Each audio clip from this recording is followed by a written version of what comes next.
Cool. Yeah, you're all going to understand in just a minute the joke that was being made. Okay.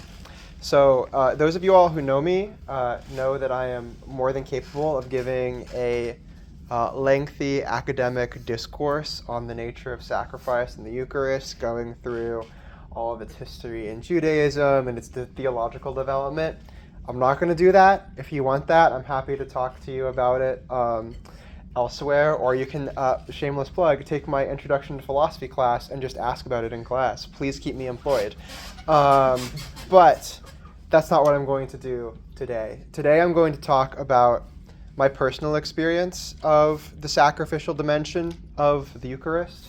So it's a really rich topic, so this is just scratching the surface, but I think it does really cut to the heart of a very profound insight on the nature of sacrifice and God's love for us. So I'm going to start with a story. I had the blessing of being able to work last summer at one of my favorite places in the world. It's a Catholic youth camp in my hometown. So I worked there for a summer and was helping lead some of the different week-long camps that they had there. And that was the first time, I'd worked there before, but this was the first time I was sort of like in charge, which was a little terrifying, but also a great blessing. The first week was sort of a nice way to ease into it, because normally they'll have upwards of like 50 or 60 kids, but this first week there was just 11.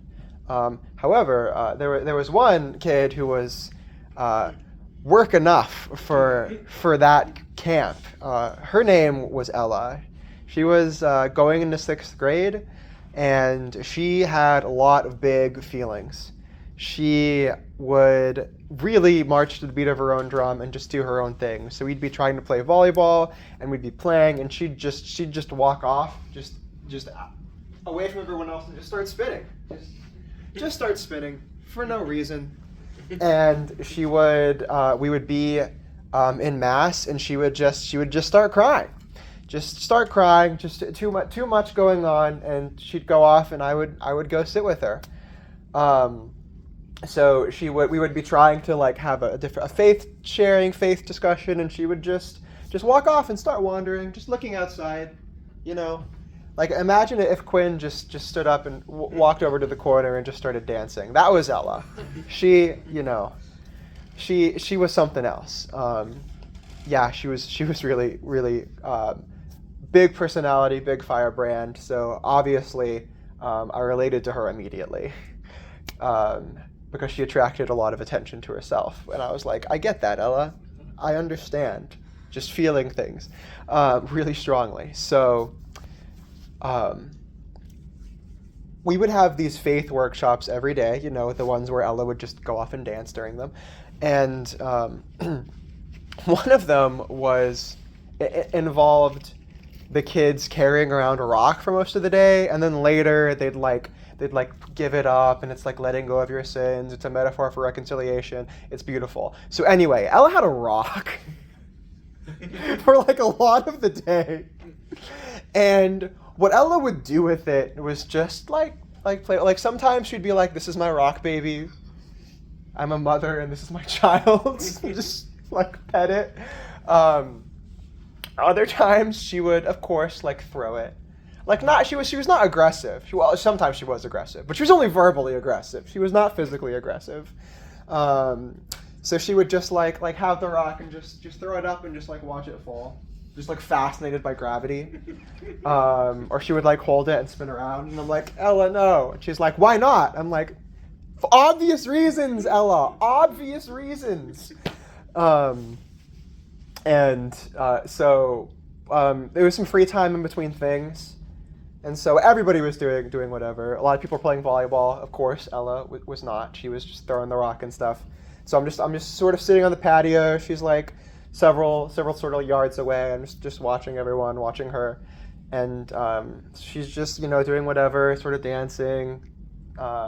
She would do this thing where it's like, you know, the song that goes like, say what you wanna say. She'd be like, slay what you wanna slay.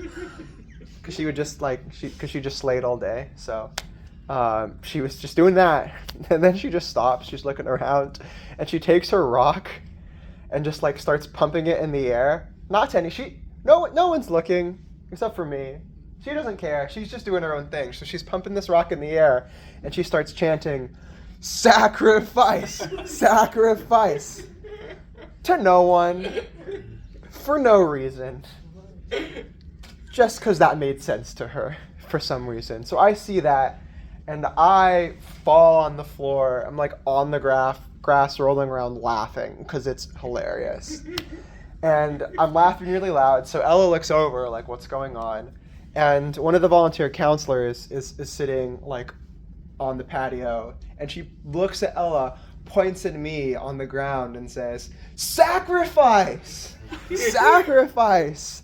And all the other kids say, "Yeah!" And so they all run up, and they're walking around me in a circle, all pumping their rocks in the air, chanting, "Sacrifice! Sacrifice!" And so then Ella runs over and like splits the circle and is like, "The priest has arrived," and like holds up her rock in the air. I'm laughing the whole time, and I'm like, okay, well, now we have to move on to the next thing. I don't know what that next thing is, but I'll think of something. So let's just, we're moving on to the next thing. Don't ask me what. I'll think of it on the way. So I cut that off, and as we're walking away, I just hear Ella said, "Oh man, I was gonna set him on fire." like what? How? Oh my gosh. So, because of my personality, I love the weird kids. So I loved getting to like know Ella and spend time with her. One of the reasons she was acting up all the time was because her father had passed away earlier that year, and she was taking it really hard. And a lot of our staff who were working that week stepped up and really loved on her and on all of the kids. But because I was in charge for the first time, I had extra responsibility to just watch her and make sure that she was okay when she would like literally wander off from the group. I would track her down, just watch her, let her do her thing, but make sure she was okay. And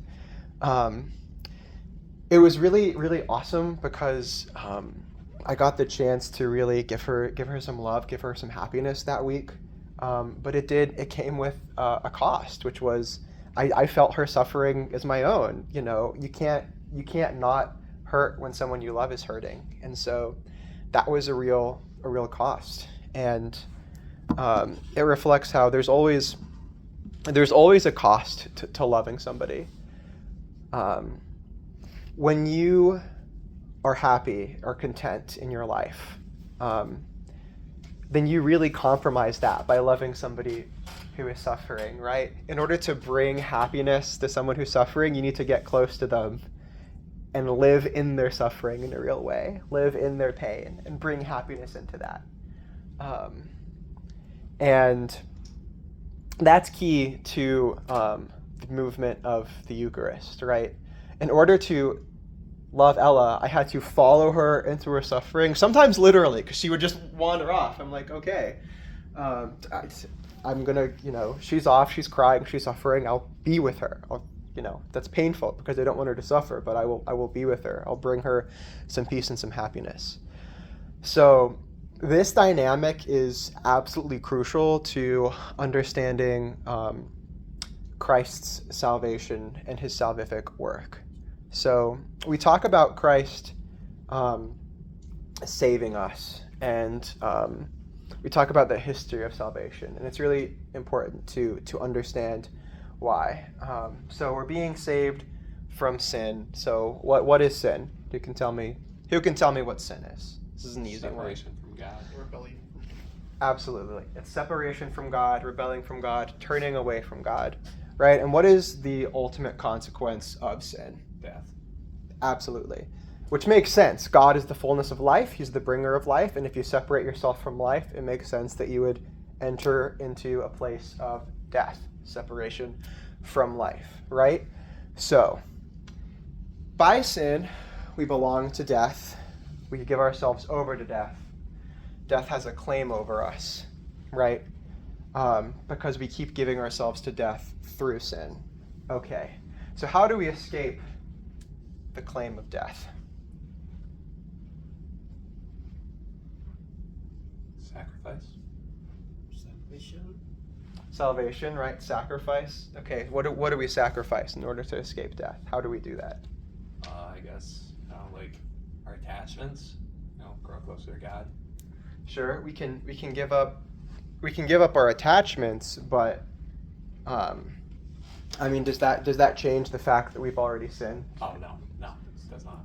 So No. in the Old Testament, they used to slaughter bulls for atonement of sins. Yes, absolutely. See, somebody was paying attention in theology class. Yeah. Very good. So we do that, but again, does that change who we ultimately belong to? No. No, right? So if we're in a place of sin and death, how do we get out? Ask for forgiveness. Right. It's not something we can achieve by our own power. Because we know this, right? There's this temptation, especially in our world today, to see Christ's salvation as just giving this teaching, and we just follow it. And it's like, oh, now we're living the good life because we follow it. But as Catholics, we know deeply, partially expressed through the emphasis we place on the sacrament of reconciliation, that we are deeply sinful people. And of ourselves, we don't have the capacity to just pull ourselves out of sin and death. We keep sinning, we keep falling, we try to do better, and oftentimes we fail. So God said, if humanity is stuck in sin and death, and they can't get to me, then I'm going to them. Yeah, we were talking about this in our Bible study. Yes, I do remember this. If we are stuck in a place of sin and suffering, then God, complete in himself, happy, content in himself, he says, if they're suffering and they can't get out, then that's where I'm going. There is nowhere Christ will not travel in order to be close to you. And that is the point of sacrifice. We are in the mire of sin. And so Jesus gets into the muddy waters of baptism with us so that we can experience his purity. Whenever we go to the Eucharist, we go with dirty hands. And God says, I will become dirty, I will suffer, so that you can experience peace, so that you can experience my purity. Just like I brought happiness into Ella's suffering and experienced that suffering so she could experience some of my happiness, God takes the absolute peace that's his very nature and says, I will suffer, I will take on your suffering and be with you there so that you can have my peace, and I will bring you out of sin and suffering. You can't bring yourself out, so I'm going to go in and get you. Dirtying himself, suffering himself, so that we can be made clean, made free, made peaceful. It's a really beautiful thing. Which is also sort of leading in why it's really important that we understand that the Eucharist is God's real presence, right? God doesn't send a symbol into pain and suffering to get us. God doesn't send a story or an example into sin and death to get us. God sends his very self into our lives. Otherwise, what's the point? I can throw a symbol somewhere. I'm not losing anything. God puts his whole self into our position so that we're not alone. Okay, right. So, the way we escape sin and death, God comes into sin and death, into our lives, in order to save us, and we accept. The way we experience salvation is by accepting that gift. But again, what we're accepting isn't just an example, it's not just a story, it's not a symbol. We are accepting Christ himself. So when we accept Christ's life into us, not just a symbol, not just a story, but Christ's very life, we are transformed, completely transformed, and become more like him, right? The early Christian fathers made very clear that the life of Christian discipleship is to become alter Christus, to become other Christs. By accepting the real presence of Christ in ourselves, we also become the real presence of Christ in the world, right? It's not just the Eucharist. When we receive the Eucharist, we too become the real presence of Christ to one another, which is why the way we accept the sacrifice of God is by continuing it. We accept the sacrifice of God and emulate it in our daily lives by doing what God did for us for others, right? So what I did for Ella, what Hala and Aaron have done, giving their time, giving their peace, giving their energy, and turning that into, I'm going to experience stress and anxiety and a little bit more work in order for this magical, wonderful retreat to happen. All of those daily ways that we accept the gift of Christ's self so deeply that we do what Christ did and give ourselves to others. That's what it means to accept salvation, right? We don't earn salvation by following his example. We follow his example because we've been saved from what kept us from loving well. And that's how we live Eucharistically. That's what it means to accept the sacrifice of Christ, is to receive him so deeply in ourselves that we can't help but continue his sacrifice for others. Thank you.